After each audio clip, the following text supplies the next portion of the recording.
mensagem é a verdadeira conversão. Temos aí? Vamos lá, 2 de Coríntios, capítulo 3, versículo 12. Vamos ler até o versículo 16. Olha, ainda tem tempo de você levantar e voltar. Olha o que é que disse o apóstolo Paulo quando escreve à igreja dos Coríntios e a nós, e que eu vou ter a ousadia de falar. Porque ele diz que para falar isso tem que ter muita ousadia. Olha lá.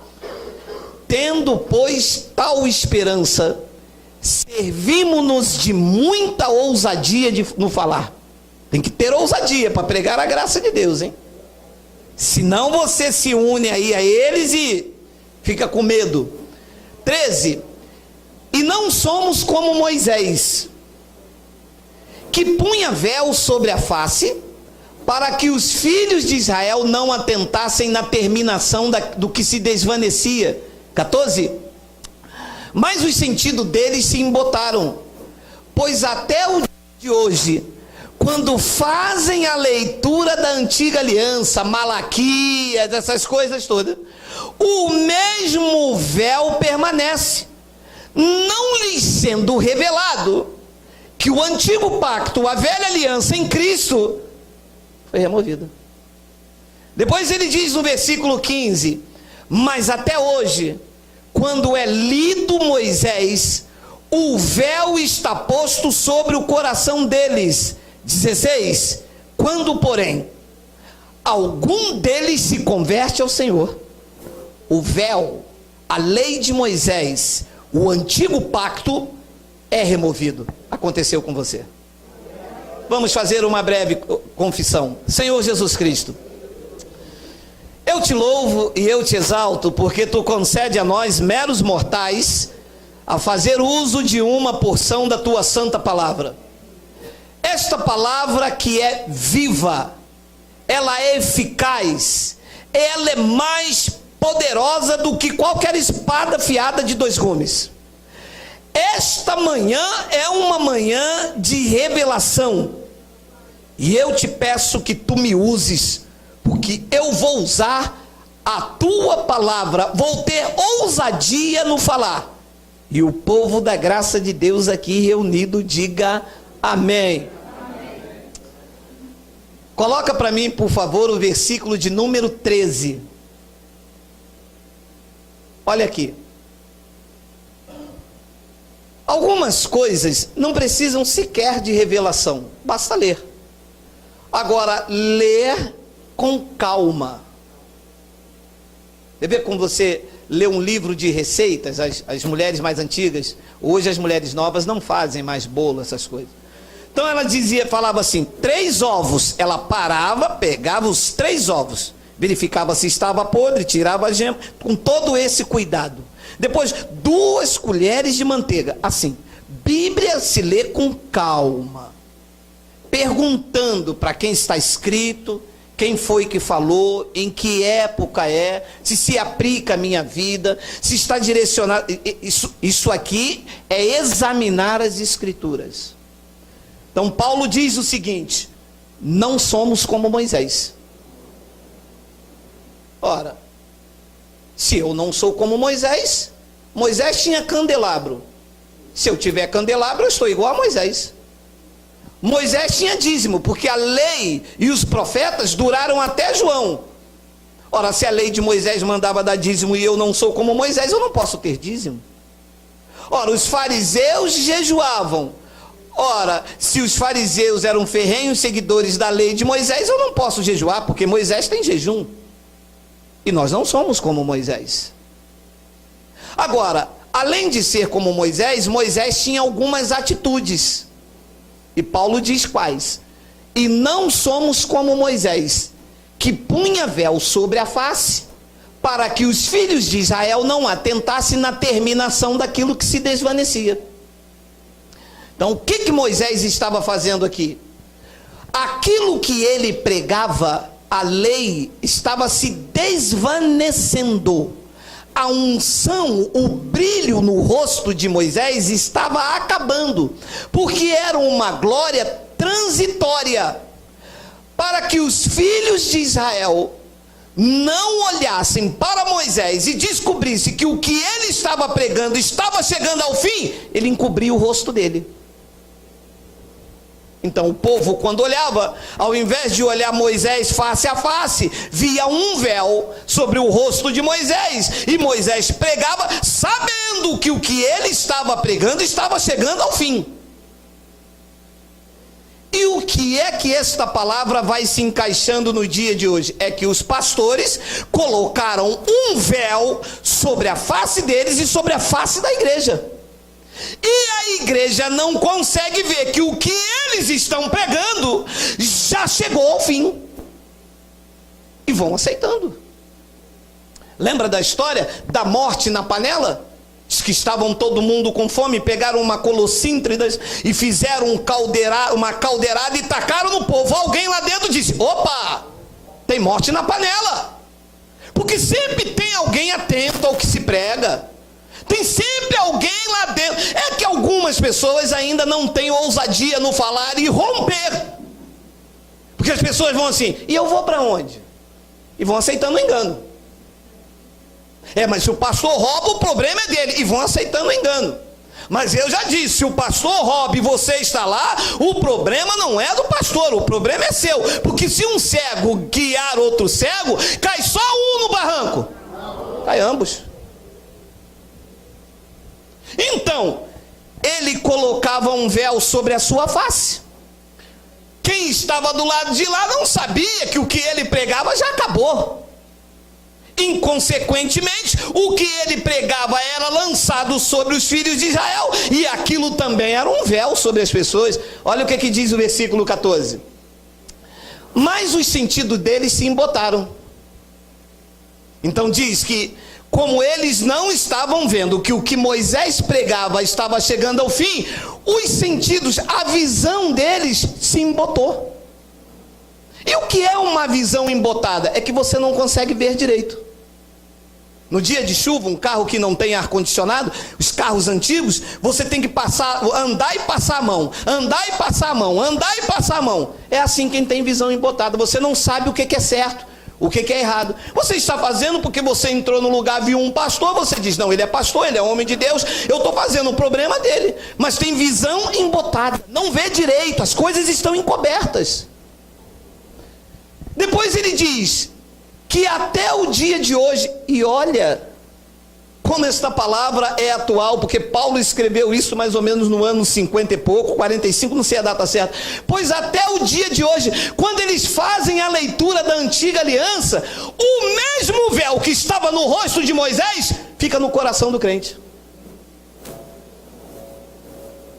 Aí o pastor diz assim: eu vou pregar o evangelho. Aí todo mundo: vamos ouvir o evangelho. Aí o pastor diz assim: abre em Provérbios. Mas Provérbios não é evangelho. Eu vou pregar o evangelho. Abre em Salmos. Mas Salmos não é evangelho. Eu vou pregar o evangelho. Abre em Mateus. Mas Mateus também não é evangelho, porque a lei e os profetas duraram até João. Mateus, Marcos, Lucas e João ainda é o livro da lei, porque um testamento só tem valor quando o testador morre. E Mateus, Marcos, Lucas e João, o testador Jesus Cristo está vivo.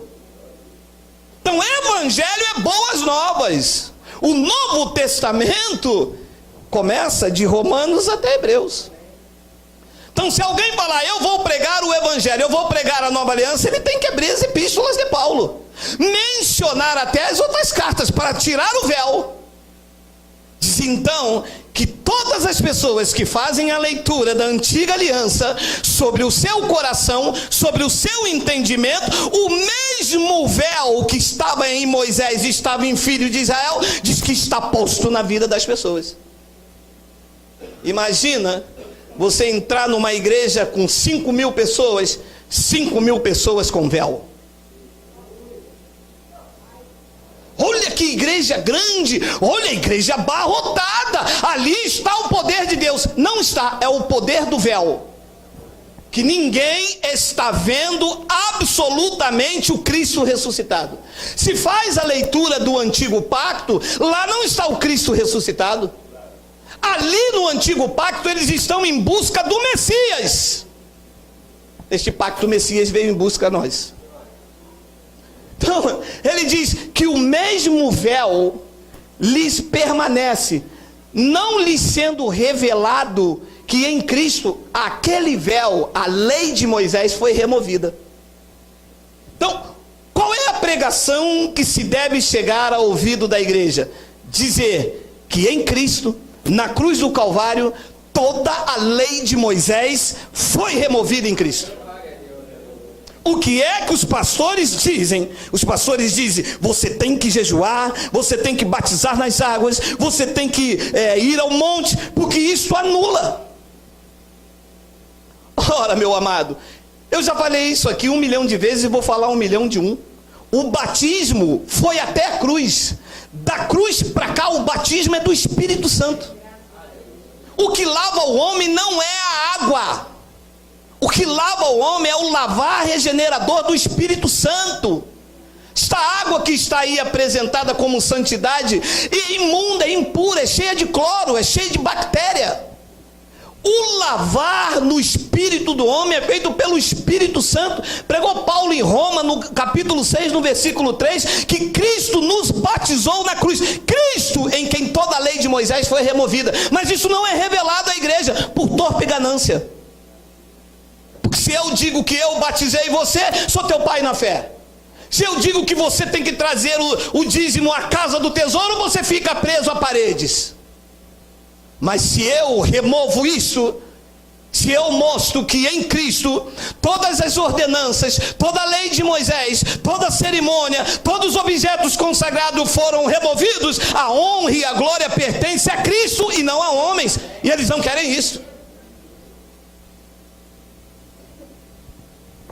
Depois ele diz no versículo de número 15: mas até hoje, quando é lido Moisés, por favor, atente, Moisés durou até o livro de João, era Moisés. Jesus de Nazaré era judeu. Quando ele fazia uma leitura na sinagoga, ele lia Moisés. Você consegue entender isso com a mente de Cristo? Ele não leu epístola, ele não revelou a Paulo, ele não revelou que na cruz aquilo seria tirado. Quando ele entrava na sinagoga, ele lia a lei. Quando ele se referia, ele dizia: o que está escrito na lei? Como vocês leem? Quando pegaram uma mulher do fluxo de sangue, citaram para ele a lei. Quando o ser lá no monte foi tentá-lo, referiu a ele a lei. Ele vivia a lei. Gálatas capítulo 4, versículo 4, diz que ele nasceu sob a lei para cumprir a lei. Ele não pregava as epístolas, ele não dizia que nele na cruz tudo aquilo era removido, que eles apedrejavam. Então quando você vai tentar tirar o véu de uma pessoa, a pessoa diz assim: mas Jesus se batizou. Mas isto é o véu de Moisés, porque Jesus se batizou, porque ele estava no cumprimento da lei. Quando você diz uma pessoa: não se deve mais jejuar, mas Jesus jejuou, ele jejuou, porque era o cumprimento da lei. Agora ninguém vem até a mim e diz assim: pastor, mas Jesus bebeu vinagre, então vamos fazer um culto para beber vinagre? Pastor, Jesus usou uma coroa de espinho, então vamos fazer um culto para colocar coroa de espinho. Jesus foi cuspido, vamos cuspir nos irmãos. Então ele diz que até hoje, quando se lê Moisés, está posto sobre o véu está posto sobre o coração. Atente, as igrejas são especialistas em botar véu nos crentes. E uma vez que coloca véu, os sentidos ficam embotados. Não vê direito. Não sabe se está salvo hoje, se está salvo amanhã. Vê a mão de Deus pesando. Vê o devorador na casa. O cara comprou uma geladeira em 1922, a primeira que saiu da Nacional. Estamos em 2018, queimou. Não deu o dízimo aquele mês. O que ele pensa? É o devorador. Meu amado, 1922, meu amado. Dá glória a Deus, querido. mas é que o mesmo véu está sobre o coração. Quando ele diz coração aqui, diz o entendimento. O entendimento da pessoa fica preso àquilo ali. Meu irmão, mas como é que pode? Se Jesus mandou batizar. Meu amado, quem mandou batizar foi o Jesus nos dias de sua carne, no cumprimento da lei. Então entender isso aqui é o desafio do nosso ministério. Porque as igrejas colocam véu. O nosso ministério tira o véu. Os outros ministérios mostram Jesus nos dias de sua carne. Nós reconhecemos que ele veio em carne, mas que hoje ele ressuscitou e é espírito. E ele removeu o véu. Então olha o que diz Romanos 10, versículo 1 em diante. Olha aí, olha aí. Irmãos, pregou Paulo à igreja de Roma: a boa vontade do meu coração e minha súplica a favor deles, de Israel, são para que eles sejam salvos. Salvos na mente, porque os sentidos embotados, estão numa ignorância espiritual. Pois Paulo diz no versículo de número 2: porque lhe dou testemunho de que eles têm zelo por Deus, porém não com entendimento.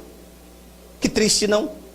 Uma pessoa ser zelosa por Deus, cuida das coisas com Deus, mas faz com ignorância, por causa do véu. Está com os sentidos embotados. Depois ele diz no versículo de número 3, olha lá: porquanto, desconhecendo a justiça de Deus, e procurando estabelecer a sua própria justiça, não se sujeitaram à justiça que vem de Deus. Desconhecendo. Não entenderam que em Cristo o dízimo foi removido. Não entenderam que em Cristo o jejum foi removido. E porque desconhecem a justiça de Deus, porque lá em Israel eles estavam vendo um judeu ensanguentado. Para nós, o povo de Deus, estava sendo feita a nossa justiça. Lá ele estava pagando os nossos pecados e ressuscitando pela nossa justificação. Eles estavam vendo um judeu ensanguentado. Lá estava o Cristo sendo, tirando a lei, removendo o véu das nossas vidas. Porquanto, desconhecendo a justiça de Deus, e procuram estabelecer a sua própria. Para que você entenda, é assim: o ladrão foi ali e roubou o celular de uma mulher. Aí passa um grupo de pessoas aqui, amarra, bate, pisa. Estão fazendo justiça com as próprias mãos. Que quem não deve fazer isso é a polícia. Tem que ligar para a polícia, chamar e prender. O que os crentes fazem? Os crentes querem fazer a justiça divina com o corpo deles. Ih, rapaz, estou com uma dificuldade no emprego. Faz um propósito de jejum. Mas eu que tenho que fazer com a minha... É justiça própria? Então Paulo diz: eles não se sujeitaram à justiça que vem de Deus. 4. Porque o fim da lei é Cristo. Não é a continuação, é o fim de Moisés, é o fim dos dízimos, é o fim dos batismos, é o fim do sacrifício, é o fim da lei, é Cristo. Para quem? Para quem? Para a justiça de todo aquele que crê. Tem que crer. E quem não crê, continua dizendo que tem que se batizar nas águas, que tem que buscar a Deus no monte. Meu amado, nós batemos nisso 7 anos seguidos, mas o povo ainda tem véu sobre a mente dele, sobre o entendimento. O fim da lei não é a continuação da lei. Tudo o que é lei de Moisés acabou. Aí me ligou aqui um teólogo, 2 meses atrás, disse assim: o senhor se prepara que eu vou arrebentar, que eles são metidos a conhecedor da palavra, vou bater no senhor hoje. Eu falei: faz comigo não, meu irmão. Sabe quem está falando aqui? Eu sou doutor em teologia. O senhor diz que o fim da lei é Cristo. Eu digo: meu amado, calma, quem disse é o evangelho, eu não disse nada, eu só li. Quem diz que o fim da lei é Cristo foi o apóstolo Paulo. Ele diz: eu sei, mas e as ordenanças de Jesus? O senhor vai querer passar por cima das ordenanças? Eu disse: se o senhor é doutor em teologia, o senhor sabe que não existe mais ordenança para os gentios. Mas o dízimo é um mandamento. Acabou em Cristo. Mas a ceia é uma ordenança. Não é ceia, é Páscoa. E o senhor pode me provar que acabou? Eu disse, ora, você é doutor da lei, você é doutor do sistema e não sabe, tenho eu que lhe explicar, eu vou usar de muita ousadia não falar. E mostrei para ele então Colossenses 2,13, coloca lá, Colossenses 2,13, e a vós outros, que estavais mortos pelas vossas transgressões e pela incircuncisão da vossa carne, vos deu vida juntamente com ele, perdoando alguns dos vossos delitos, perdoou quantos? E qual que a água vai tirar? Qual é o pecado? Qual é o delito que a água da piscina dos pastores vão tirar, se ele já perdoou todos? Todos querem dizer quantos? Aí ele já... Espera aí, eu estou lidando com forças ocultas. Eu já tô sabendo que eu estou me dando com alguma coisa estranha, porque o senhor já está mexendo numa coisa que, espera aí. Eu falei, espera não, que tem mais. Versículo de número 14. Tendo cancelado o escrito de dívida, que a lei era o escrito de dívida. Eu fazia um, não cumpria, era culpado de todos. O homem estava com dívida. Cristo na cruz removeu, mas não enxerga isso quem tem véu. Quem tem os olhos iluminados entende e recebe. Recebe ou não recebe? Recebe ou não recebe? Recebe! Cancelou ou não cancelou? Diga, está cancelado. Tendo cancelado o escrito de dívida que era contra nós. E que constava de ordenanças, doutor. Cancelou ou não cancelou? Está cancelado. E Paulo diz, o qual nos era prejudicial, removeu inteiramente, encravando na cruz. Eu disse para ele, sobe lá agora e tira.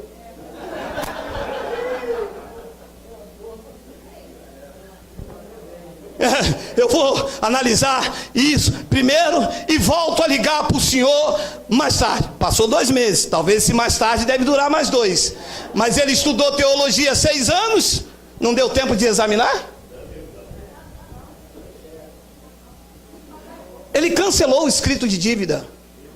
Mas isso não lhes foi revelado que em Cristo o escrito de dívida foi removido. A nós foi revelado. Porque nós vivemos a excelência da glória, da graça de Deus. Ora, se não há dívidas, se não há ordenanças, se não há mandamento, o que é que se deve pregar na igreja? A graça de Deus. Deixa eu te explicar uma coisa antes de avançar. Volta lá para mim, Miguel, em 2 de Coríntios 3,15.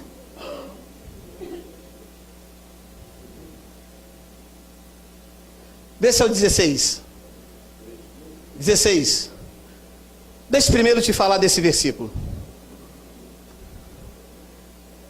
Quando, porém, algum deles se converte ao Senhor, o véu lhe é... Sabe o que esse versículo está dizendo? Vou dizer. Que quem tem véu não é... Está dentro da igreja, paga o dízimo, não falta um culto, faz uma campanha, mas convertido ao Senhor, da lei para a graça, só se tirar o véu. Porque do contrário está numa religiosidade, está convencido de que Deus cura, está convencido de que Deus salva, está convencido de que Deus é bom, mas convertido a uma nova aliança, convertido a uma vida cristã, convertido ao pacto da graça de Deus, disse o apóstolo dos gentios, que só quando o véu é retirado. Foi o que o Espírito Santo fez por te amar de forma incondicional. Ele retirou o véu de você e hoje você vê claramente que em Cristo ordenanças e mandamentos foi removido. Agora você é convertido. Olha você sem véu vendo perfeitamente. Porque isso está claro para mim aqui. Eu leio, eu consigo ler isto. Então, o que é que se deve pregar então na igreja? A lei de Moisés com o seu véu ou a graça de Deus com os olhos iluminados? Olha lá o que diz 2 de Coríntios 3, versículos 5 ao 11. Olha lá. Não que por nós mesmos sejamos capazes de pensar alguma coisa como se partisse de nós. Pelo contrário, a nossa suficiência vem do jejum. Vem. Minha mulher ontem fez a comida que eu mais gosto, angu com quiabo. Eu falei, não como. Amanhã eu vou pregar, eu quero ficar cheio do poder de Deus. Vou mostrar para a igreja a minha suficiência de barriga, roncando, mas eles vão ver o poder de Deus. Sai fora, Estevel, meu amado.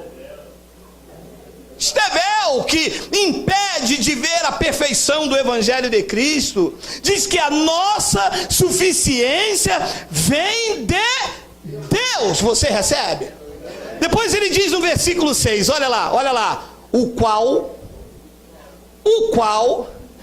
nos habilitou para sermos ministros da lei de Moisés, de Malaquias.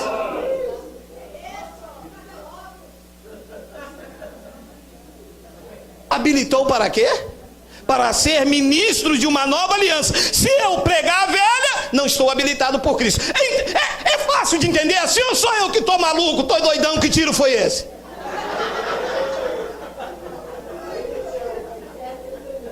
Porque tem uma hora que eu penso que eu levei um tiro, meu amado. Meu amado, se ele me habilitou para pregar a nova aliança, tá eu pregando a velha, eu estou botando um véu em vocês e não iluminando os olhos. Ora, meu amado, eu vou no Detran tirar a carteira de motorista, quero dirigir caminhão, tiro a A, mas a caminhão não é categoria A, deve ser D, né? Ora, como é que eu vou dirigir caminhão? Eu não estou habilitado para isso, embora eu saiba dirigir. Meu amado, quem está aqui habilitado por Cristo tem que pregar a nova. Diga, papai. Ora, o qual nos habilitou para sermos ministros de uma nova aliança, não da letra. A letra aqui, doutor, porque quando você mostra alguma coisa, é isso aqui. Olha, cara, eu vou dizer uma coisa para você, cara. Olha, eu sou filho de baiano, dá vontade de dar um karatê num cara. Não, karatê não, é capoeira. Dá vontade de dar uma capoeira num cara desse. Sabe o que eles me dizem? Mas o que o senhor prega é letra, a letra mata. Não é essa letra. A letra aqui é a lei de Moisés. É ela que mata o crente. É ela que embota os sentidos. É ela que bota o crente por uma vida sacrificial, de pagar preço, de pecado, de condenado, de miserável. Essa é a letra que está matando. Não vai mais, porque a graça vai chegar em cada beco, em cada rua, em cada viela. Não vai matar mais. Ministro de uma nova aliança, não da letra, mas do Espírito. Porque a letra mata, mas o Espírito vivifica. Olha vocês vivificados. Meu amado, quando eu vejo vocês, quando vocês chegam aqui, eu olho para uns assim, uns vieram faltando esse pedaço aqui, que eles devoram. Tinha uns que a máquina passou, mas chega, derrapou, mas tirou a lã, chega, saiu a pele. Outros entraram aqui gritando assim, Senhor, vem logo, Maranata, Jesus vem, Jesus reina. Outros vieram aqui desesperados, um dia estava salvo, outro não estava. Deus soltou a mão, porque eu não paguei o dízimo, não vou dormir direito. E o Espírito veio e vivificou e disse, tu és meu, é meu herdeiro. Eu paguei o preço por você. Eu fui a oferta naquela cruz para que você reine em vida, para que você viva em perfeita vitória. Não temas! Se você bate na cama, dorme tranquilo, o sono dos justos. Porque a lei de Moisés mata, mas o Espírito vivifica. 7, tem um 7. Vamos lá, será que é ele? Não. E olha como Paulo chamou a lei de Moisés. E se o ministério da morte, isso é a lei de Moisés, com seus véus. E se o ministério da morte, gravado com letras em pedras, se revestiu de glória, a ponto de os filhos de Israel não poderem fitar a face de Moisés, por causa da glória do seu rosto, ainda que desvanecente. Olha, quando os filhos de Israel olhavam para o rosto de Moisés, a unção do antigo pacto na vida de Moisés era tão intensa, que eles não conseguiam olhar para Moisés, embora aquela glória ia se desvanecendo. O ministério da morte, a igreja aí fora, está debaixo de um ministério da morte. Os crentes estão bebendo veneno, doentes, apáticos, sem vidas, sem resultado, em busca de algo que já está dentro deles, pagando um preço já pago por Cristo, querendo alcançar uma bênção que já é direito deles, porque o Evangelho diz que Ele nos abençoou com todas as sortes de bênçãos. Depois Paulo então diz no versículo de número, eu estou ministrando a nova, tá? Eu sou ministro da nova. Depois ele diz, como não será de maior glória o ministério do Espírito? Se o que Moisés pegou teve glória, abriu o mar vermelho, curou, salvou, libertou, fez o que aconteceu, como não será de maior glória o ministério do Espírito, que é onde nós estamos agora?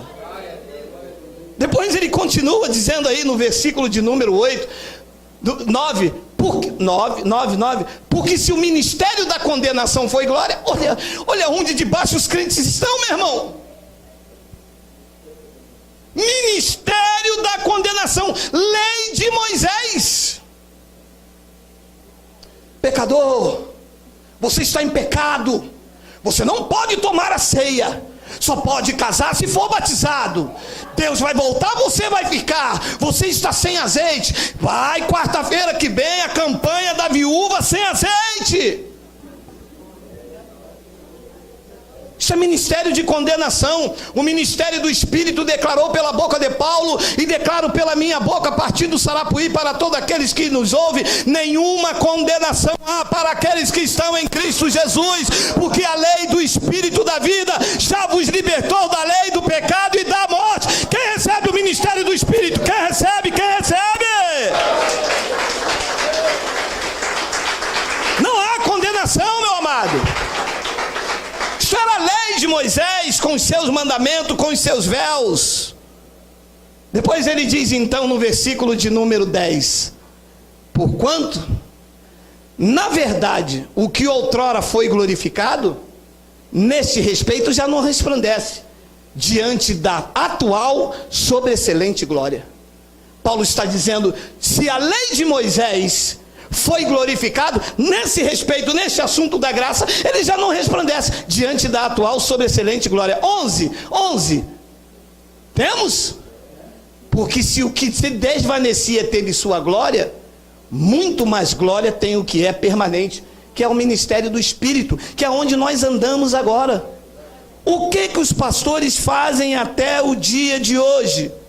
Tiraram do ditos altares a ministração da nova aliança, do Cristo ressuscitado, e colocaram o véu no crente, para eles impedirem de verem a glória de Deus. Aonde está a teologia da prosperidade das igrejas? Provérbios. Mas provérbio é a lei de Moisés. Traga o dízimo de toda a tua renda e encherá com fartura os teus celeiros. Estava errado? Não, estava certo, porque dízimo era alimento e enche mesmo o celeiro. Só que diante da sobreexcelente glória, isto já não se aplica mais. Então eles tiraram a ministração da graça de Deus, que deveria ser para a sua vida, reduzindo os crentes. No tempo em que os crentes deveriam ser mestres, ainda são chacota na mão dos pastores. Porque num domingo como esse, a pessoa se reunir, sentar num banco e o pastor chamar você de ladrão, é dose, meu irmão. Porque é de ladrão que chama. Se eu digo nessa manhã que vocês estão roubando a Deus, eu estou chamando vocês de abençoado ou de ladrão? De ladrão. E você se reuniu para ser chamado de ladrão, meu amado? Mas nós não roubamos a Deus. Por quê? Porque eu sou propriedade dele. Olha como meu carro pode me roubar, meu amado. Eu botei ali R$200 de gasolina, vou ligar o carro, acabou a gasolina, o carro vai lá, eu bebi tudo, eu te roubei. Como, meu amado, se nós somos propriedade dele, meu amado? Tudo em nós pertence a ele. Pagar o que a Deus? E como fazer o povo entender isso se o povo tem véu? Não, eu tenho que pagar o meu dízimo, meu amado. Eu sou propriedade de Cristo. Como que eu vou pagar uma coisa se eu pertenço a ele? Então isso impede o crente a avançar. Isso impede o crente a ter maturidade. Ele fica na caixinha da religião. Todo domingo é aquilo. Senta, levanta, senta, levanta. O coral das irmãs, o coral dos irmãos, a reverência. Olha lá, senta, levanta. E é o diabo, é o devorador, é o Zaqueu. E isso aqui não avança. Isso é véu, impedindo as pessoas de verem aquilo que é perfeito, reduzindo a igreja de uma vida de sacrifícios e de barganha. E olha o chamado em Hebreus 6, 1, 3, olha lá, olha lá. Por isso, meu amado, olha esta palavra, meu amado. Meu amado, vocês mandam eu pregar isso aqui, meu amado? Por isso, pondo de parte os princípios elementares da doutrina de Cristo, coloca de lado aquilo que Cristo ensinou lá nos dias de sua carne, era véu. Oração do Pai Nosso, é véu. Pai Nosso que estás no céu, ele não está no céu, ele está em nós. Isto é oração para os judeus disseram, ensina-nos a orar. Paulo pregou na nova aliança e disse, nós não sabemos orar como convém. E Paulo disse, coloca de lado, deixa para lá, vem você também, pondo de parte os princípios elementares da doutrina de Cristo, deixemos-nos levar para o que é perfeito, não lançando de novo a base do arrependimento das obras mortas e da fé de Deus. Dois, não fazendo de novo, como ele diz no versículo 1, o ensino de batismo, de imposição de mãos, da ressurreição dos mortos e do juízo eterno. É para fazer ou é para deixar? E por que a igreja faz? Porque coloca véu. O irmão é novo convertido? Sou. O irmão vai fazer o ensino de batismo. Eu não sei o nome, me perdoem pela internet, chama-se classe catecúbitos. O irmão tem que estudar sobre o batismo, vai fazer um curso, está aqui a apostila. Depois que o irmão se batizar, só aí o irmão é uma nova criatura. Aí o irmão vai poder cear. Aí o irmão vai poder tocar e dar dízimo. Ah, isso é no primeiro dia.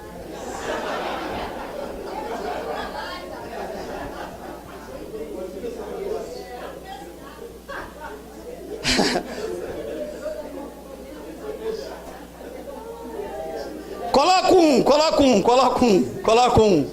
Por isso, pondo de parte os princípios elementares da doutrina de Cristo, aquilo que ele ensinou lá no comecinho, era véu, era leitinho, era o beabá para os judeus. O Espírito da graça diz, vocês colocam de lado essas coisas, e vocês também devem se deixar levar para o que é perfeito. Vocês não devem, estou atualizando o software, vocês não devem colocar de novo na igreja a base do arrependimento de obras mortas. Amado, jejum é obra morta, porque nós não estamos tristes, estamos alegres, porque o esposo está conosco para sempre, não há motivo de tristeza.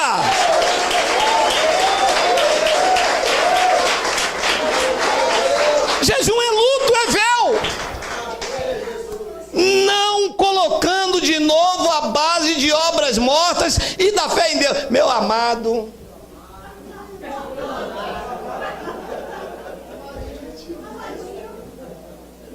e uma senhora me perguntou assim, o senhor é muito novo para ser pastor, o senhor sabia? Eu falei, sei lá. É porque pelo jeito do senhor, o senhor não tem fé dobrada. Falei, meu irmão, mas não existe fé dobrada, existe o dom da fé que está na minha vida, está na sua vida. Eu tenho confiança na minha, a senhora tem que ter na tua. Agora a fé dobrada é véu, é coisa de Elias. Elias e Eliseu. Me dá unção dobrada, me dá fé dobrada.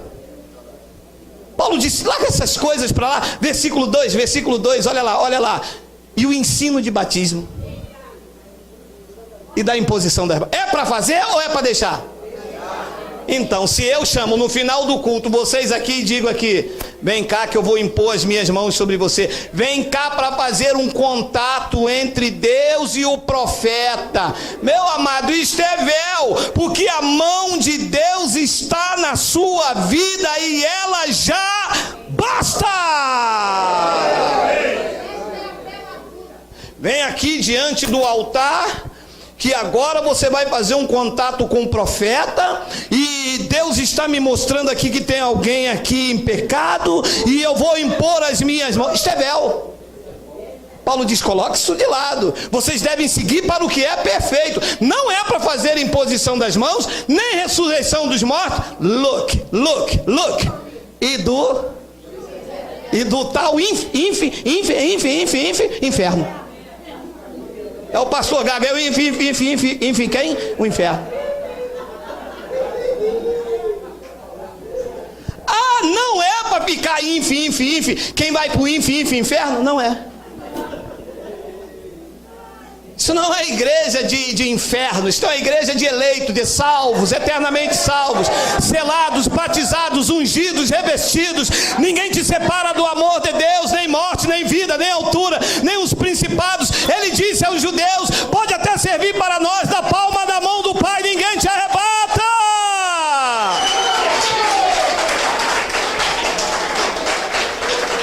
Sigamos para o que é perfeito, amado. Poxa, pastor. E o que é perfeito? Paulo diz, sigamos para o que é perfeito. E o que é perfeito? Romanos 7, 1-6, olha lá. Romanos 7, versículo 1 e 6. Temos? Será que é ele? Está aí.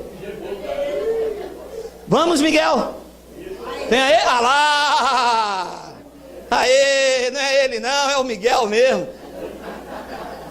Porventura, ignorais, irmãos, pois eu falo aos que conhecem a lei, que a lei tem domínio sobre o homem toda a sua vida?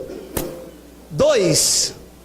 Ora, a mulher casada está ligada pelo marido enquanto ele vive, mas se o mesmo morrer, desobrigada ficará da lei conjugal. Segura aí. Então Paulo está dizendo, olha, eu sou casado com esta mulher, enquanto esta mulher viver, eu estou obrigado a cumprir a minha relação matrimonial. Uma vez que ela morre, eu estou desobrigado e posso contrair uma nova núpcia. Versículo 3. De sorte que será considerada adúltera, se vivendo ainda o marido, unir-se com outro homem. Porém, se morrer o marido, estará livre da lei e não será adúltera, se contrair novas núpcias. 4. Assim, meus irmãos, também vós morresses relativamente à lei por meio do corpo de Cristo. Vocês morreram para a lei. Sem véu. Vocês estão mortos para a lei. Estão mortos ou estão vivos? Então, se eu pegar você num culto de ceia, você reviveu para a lei.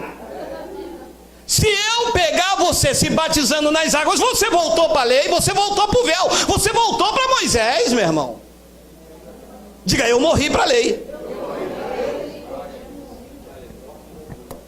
Assim, meus irmãos, também vós morresse relativamente à lei, por meio do corpo de Cristo, para pertencerdes a outro, a saber, aquele que ressuscitou dentre os mortos, a fim de que frutifiquemos para Deus. Nós pertencemos ao que? Look for me. Se eu pertenço ao que ressuscitou e estou chamando Jesus de Nazaré, estou em adultério espiritual, porque eu pertenço ao que ressuscitou e eu estou gritando: Jesus, ó filho de Davi, atende ao meu clamor. Isto é lei, isto é véu, isto impede você avançar para o que é perfeito. O perfeito é o Cristo ressuscitado, do qual nós pertencemos. Diga ah, papai, diga ah, papai, diga ah, papai.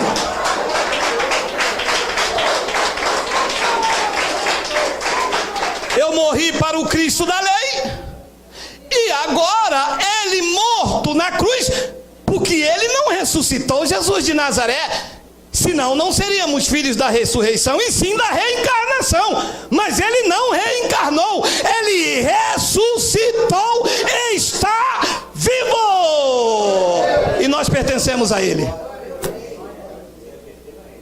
E a igreja? Paulo disse: então você será considerada adúltera, porque morreu o marido lá da lei, e você agora pertence ao que ressuscitou, está contraindo novas núpcias, e ainda chamando aquele que morreu. Já entrou numa igreja assim? Jesus de Nazaré, tenha piedade de mim.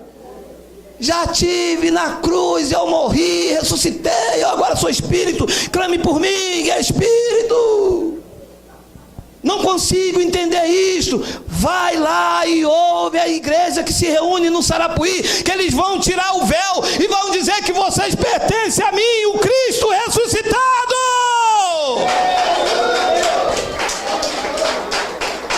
Aonde não há condenação, aonde ele te sustenta, aonde ele é o provedor da sua vida, aonde ele derrotou todos os impérios e potestades, o mais valente, o mais poderoso é o Cristo que ressuscitou, do qual nós pertencemos.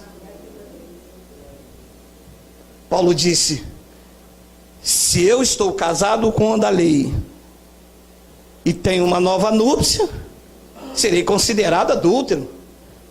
Mas se esse aqui morreu e eu contraí uma nova núpcia, então estou livre da lei. Nós agora pertencemos ao que? A igreja aí fora ainda está preso ao Cristo histórico. Sua vida espiritual tem como base de referência ao que ele fez, e querem praticar o que ele praticou, casado com o que ressuscitou, e estão então em adultério espiritual, porque eles pertencem agora ao que ressuscitou, mas querem imitar aquele que andou lá em Jerusalém. Paulo diz: então vocês são considerados adúlteros, vocês têm 2 maridos. Isso aqui só entende quem não tem véu. Olha o que Paulo diz no versículo 6, olha lá, estamos em cima da hora. 5, versículo 5. Porque quando vivíamos segundo a carne, as paixões pecaminosas postas em realce pelo Exu, as paixões pecaminosas postas pelo diabo, pelo Satanás, as paixões pecaminosas postas em realça pela lei, operavam em nossos membros, a fim de que frutificarem para a morte. Claro, era um ministério de condenação e morte. 6. Agora, porém, libertados da lei, estamos mortos para aquilo que estávamos sujeitos, de modo que servimos em novidade de vida, e não na caducidade da letra. Nós servimos em novidade de espírito, de modo que servimos em novidade de espírito, e não na caducidade da letra. Não estamos mais presos a Moisés, não estamos mais debaixo da lei, não estamos mais debaixo de mandamentos de ordenanças, de pagar o preço, de vida sacrificial. Se a igreja cometer as obras da lei, ela está dizendo que Cristo não ressuscitou, porque Cristo, quando ressuscitou, pôs fim à lei. É o que Paulo tentou explicar em 1 de Coríntios. Já estamos terminando. 1 de Coríntios 15, 12. Vocês, ó. Ora, se é corrente pregar que Cristo ressuscitou dentre os mortos, meu amado, é corrente pregar que Cristo ressuscitou dentre os mortos. Como, pois, afirma algum dentre vós que não há ressurreição de mortos? Os coríntios afirmavam que os mortos não ressuscitavam. Ora, os crentes afirmam com as suas obras que Cristo ainda não ressuscitou. Porque João Batista disse: eu vos batizo com água, eu, João Batista, mas após mim virá um que é mais poderoso do que eu, e ele vos batizará com o Espírito Santo. Eu batizo com água, o que é mais poderoso ainda não veio. Entende? Eu, João Batista, batizo vocês com água para arrependimento. O sangue não desceu na cruz, ninguém pode se arrepender na cruz, não tem sangue lá ainda. Mas virá um após mim, que é mais poderoso do que eu. Ele não vai batizar com água, ele vai batizar com o Espírito Santo. Quando isso aconteceu? Quando ele ressuscitou. Ora, se eu batizo nas águas, o que eu estou dizendo? Que Cristo não veio ainda, que Cristo não ressuscitou, que o sangue ainda não teve efeito de pagar os meus pecados. E quem é que apaga os pecados dos homens? O pastor batizando nas águas. Então isso aqui está anulado a ressurreição. Estão querendo dizer que Cristo não ressuscitou. E Paulo estava dizendo aos coríntios, olha lá, 13: e se não há ressurreição dos mortos, então Cristo não ressuscitou. 14: e se Cristo não ressuscitou, é vã a nossa pregação e é vã a vossa fé. Ora, se as atitudes da igreja é como se Cristo ainda não ressuscitou, se a atitude da igreja é como se a justiça fosse da lei, então a minha pregação como ministro de uma nova aliança é vã, e é vã também a vossa fé. E ele diz no versículo 15, olha lá, e somos tidos por falsa testemunha de Deus, porque temos asseverado contra Deus que ele ressuscitou a Cristo, ao qual não ressuscitou, se é certo que os mortos não ressuscitam. Ora, então eu estou aqui nesta manhã dizendo que o que Cristo fez na cruz foi em vão. Se a igreja é tida como pecadora, se a igreja precisa buscar Cristo no monte, se a igreja precisa ficar com fome para ter poder, então eu sou tido como falso testemunha perante Deus, dizendo que ele ressuscitou a Cristo, quando Cristo em nós é a esperança da glória.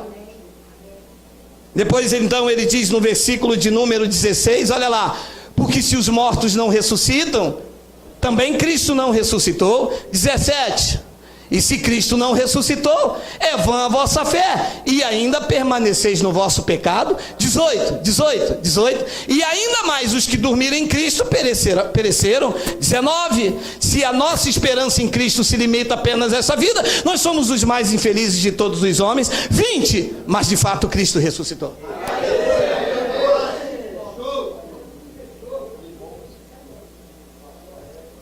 Pastores, doutores, crentes pentecostais, pregadores de fogo, canela de fogo, samambaia e creme crack, Cristo está vivo.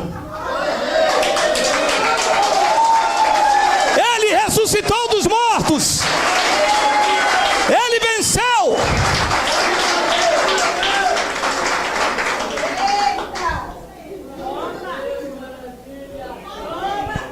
Não existe poder paralelo, não existe condenação, não existe ordenança, não existe mandamento, não existe Páscoa. Cristo, a nossa Páscoa, foi sacrificada por nós. Ele deu a garantia de que viria. Ele disse aos discípulos: vocês façam isso até que eu venha. No terceiro dia o túmulo ficou vazio e nós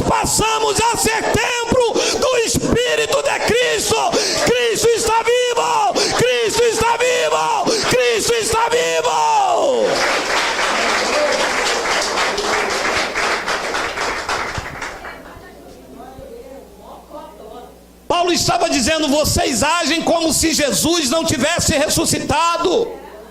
As atitudes da igreja de vocês é como se o pastor é que fosse a suprema autoridade, é que o pastor que libera perdão, é que o pastor que apaga pecado nas águas. Vocês agem dentro da igreja de uma forma religiosa, como se Cristo não tivesse ressuscitado. Vocês precisam comer pedaço de pão para ter comunhão com Jesus, mas Ele ressuscitou, a comunhão está plena, Ele está dentro de nós, somos templo do teu Espírito, somos santuários de um Deus vivo. Eu vou morrer, cara. Romanos 4:25. Romanos 4:25, tem? Eu tô achando que aqueles meninos lá do Data Shows, eles ficam lá no... Tô achando que vocês não podem... O qual foi entregue por nossas transgressões. O Cristo da carne foi entregue por causa das nossas transgressões. Ora, se Ele foi entregue por causa das nossas transgressões, não somos transgressores. Depois ele diz que Ele ressuscitou por causa da nossa... Estamos justificados. Justificados quer dizer inocentados, livres de culpas, perdoados, amados para sempre. E uma vez justificados, justificados para sempre, porque senão Ele vai ter que vir de novo, se revestir de carne para justificar aquela irmãzinha. Ele não fará isso mais. A morte dele não tem mais poder, a morte já não tem mais poder sobre ele. Você está amado, entenda isso antes que eu dê um treco, morra aqui e os pastores dizem que eu morri em pecado. Entenda uma coisa: diante de Deus você está justificado. Se Ele morre lá no Gólgota e a carne dele apodrece no madeiro, estaríamos todos debaixo de pecado. Precisaríamos de tomar banho nas águas, precisaríamos de ter expiação, precisaríamos de comer pão, mas o túmulo ficou vazio. No terceiro dia, Maria Madalena entrou lá e perguntou ao jardineiro, era um anjo, ela não entendia, tinha véu. Ela perguntou: aonde colocaste o meu Senhor? E ele perguntou: por que tu procura entre os mortos aquele que vive? A igreja está procurando aquele que vive entre os mortos. Ele não está no monte, ele não está na catedral, ele está na tua vida, na tua vida, na tua vida, na tua vida.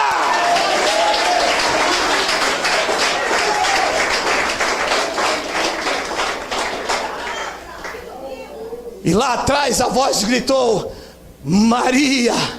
Ela olhou para trás e disse: Raboni. Ela correu e disse: não me toques, porque eu ainda não fui para o nosso Pai, o vosso Pai, o meu Deus, mas vai e diga em Jerusalém que aquele que estava morto vive pelos séculos dos séculos, e este ministério declara que o nosso Redentor vive pelos séculos dos séculos. Quem recebe Cristo vivo.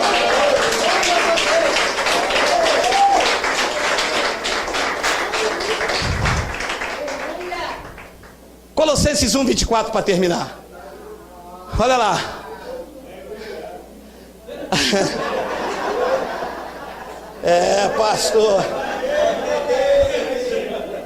Pastor, você quer me colocar véu? Agora, olha, eles não gostam de mim por causa disso. Eles não gostam de mim por causa disso. Olha só, olha o que eu vou ler, ó. Agora, me regozijo nos meus sofrimentos por vós, e preencho o que resta das aflições de Cristo na minha carne, a favor do seu corpo, que é um pedaço de pão. O corpo é um pedaço de pão. A igreja que tem véu acredita. Senhor, isso é o teu corpo. Oi? Isso é véu. Em Cristo foi removido e diz que o corpo dele é esse é o pão. Este é o pão. Esta é a ceia. Este é o alimento puro. Aí vem o teólogo da igreja, né? Sou negão, pequenininho, né, cara? Quarta série primária, não sei ler direito, só sei ler Bíblia, né? Aí eles dizem assim: não, pastor, olha a hermenêutica, olha a exegese. Eu digo, vocês estragaram a igreja com isso. Vocês sabiam disso? Vocês sabiam que vocês gastaram o dinheiro do povo com escola bíblica dominical, dizendo que o corpo de Cristo é um pedaço de pão cheio de fermento? Vocês sabiam isso? Olha lá. Preenche o que resta das aflições de Cristo na minha carne, a favor do seu corpo, que é a igreja. Eu estou tirando o véu, tá? Estou iluminando os olhos. Pão não é corpo de Cristo, coisíssima nenhuma. O corpo de Cristo é a igreja. Versículo 25. Do qual, disse Paulo, me tornei ministro de acordo com a dispensação da parte de Deus, que me foi confiada a vosso favor, para dar pleno cumprimento à palavra de Deus. Versículo de número 26. O mistério que estivera oculto dos séculos e das gerações, agora todavia se manifestou aos seus santos, que somos nós. 27, olha lá, os quais Deus quis dar a conhecer qual seja a riqueza da glória desse mistério entre os judeus, entre os gentios. Isto é, qual é o mistério entre os gentios? Isto é, Cristo no monte, dentro da igreja, do santuário lá em Belém, da catedral em Campinhos, da igreja lá no Brás. Cristo aonde? Diga, Cristo em nós. Diga. Cristo em nós é a esperança da glória. Esse é o mistério que estava oculto. E os crentes buscando eles nas catedrais, e os crentes buscando ele dentro das igrejas, abarrotando os templos, dizendo: nós chegamos agora na casa de Deus, nesse dia feliz, eu vou tirar o cartão, meu amado. Peraí, meu amado.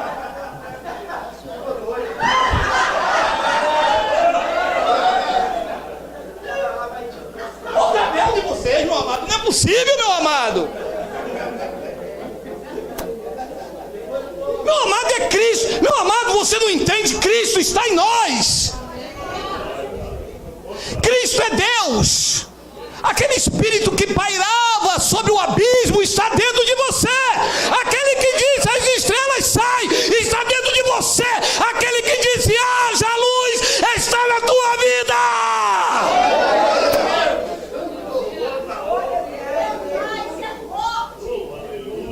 Use de muita ousadia no falar, meu amado.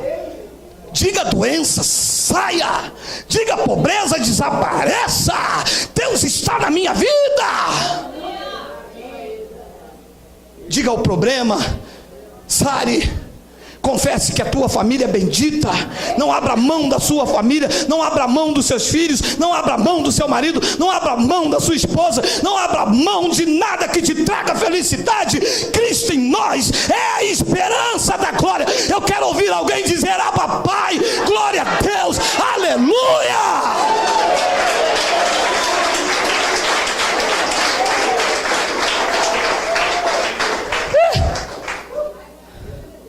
Quero terminar com Gálatas 2:19 até o 21.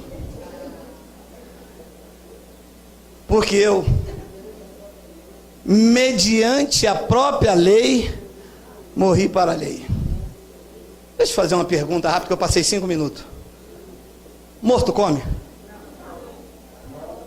Morto bebe? Morto anda? Morto aperta a mão? Então, se você está morto, você não pode estar na lei. Não, eu vim visitar aqui o ministério, hoje é dia de jejum e consagração, e eu vim visitar aqui. Então, você não morreu para a lei. Você foi ferido pela lei.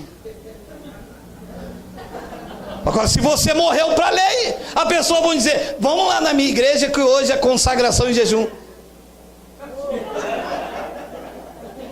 Responde, estou morto.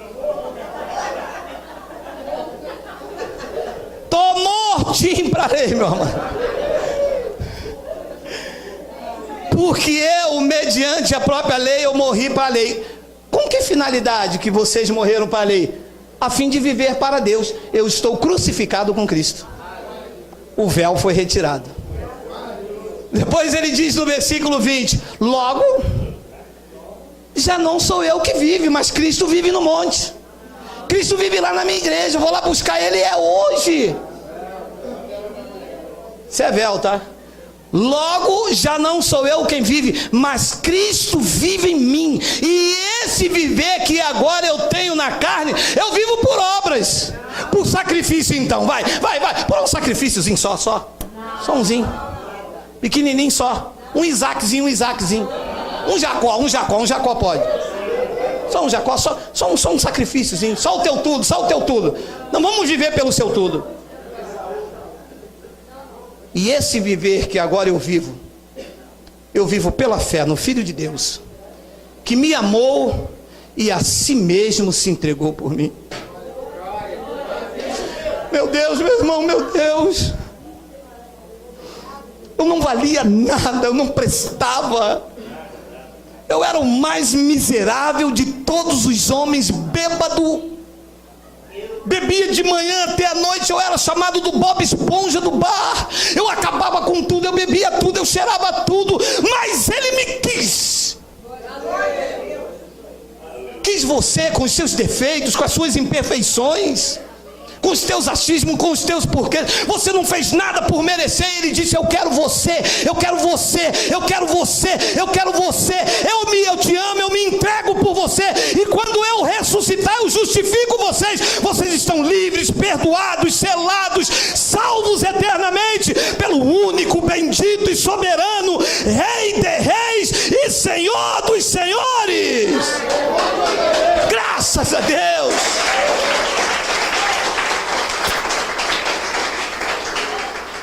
Poxa, pastor, que bom.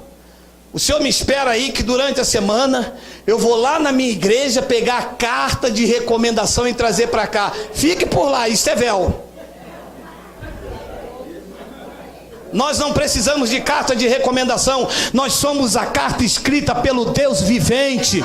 Isso é coisa de homem, isso é coisa de placa, isso é coisa de denominação, isso é coisa de convenção. O que está escrito em você não foi o carimbo de um pastor presidente, é o selo do Espírito Santo. O que foi escrito em você não foi escrito por uma caneta pastoral, foi escrita pelo Deus vivente. Ele imprimiu na tua mente a lei dele e escreveu no teu coração. O véu foi retirado, você agora consegue ver de glória em glória, você consegue ver perfeito que ele se entregou por você sem nada te pedir de troca. Ele te amou e se entregou por nós. E eu termino então com o versículo de número 21. Tem um 21. Eu não anulo a graça de Deus, pois se a justiça é mediante a lei, segue-se que morreu Cristo em vão. Para nós, não foi em vão. As conquistas na cruz do Calvário diz direito a nós. Se é pelas minhas obras, Cristo morreu em vão.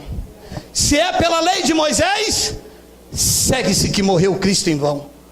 Mas não foi pela lei, é pela graça, é pelo favor imerecido. Você não tinha nada para oferecer a Ele. Ele disse: é este que eu quero, para que ninguém se glorie diante de mim. Você não tinha nada para dar, mas Ele não te escolheu por aquilo que você tinha a dar a Ele. Ele te escolheu por aquilo que Ele poderia dar a você. Ele deu a você o favor imerecido, o direito de viver como cabeça, o direito de ter uma família bendita, o direito de viver e usufruir dos benefícios conquistados por Ele na cruz. Se você recebe, e eu creio que recebe, nesta manhã o véu foi retirado. Diga glória a Deus. Vamos ficar de pé.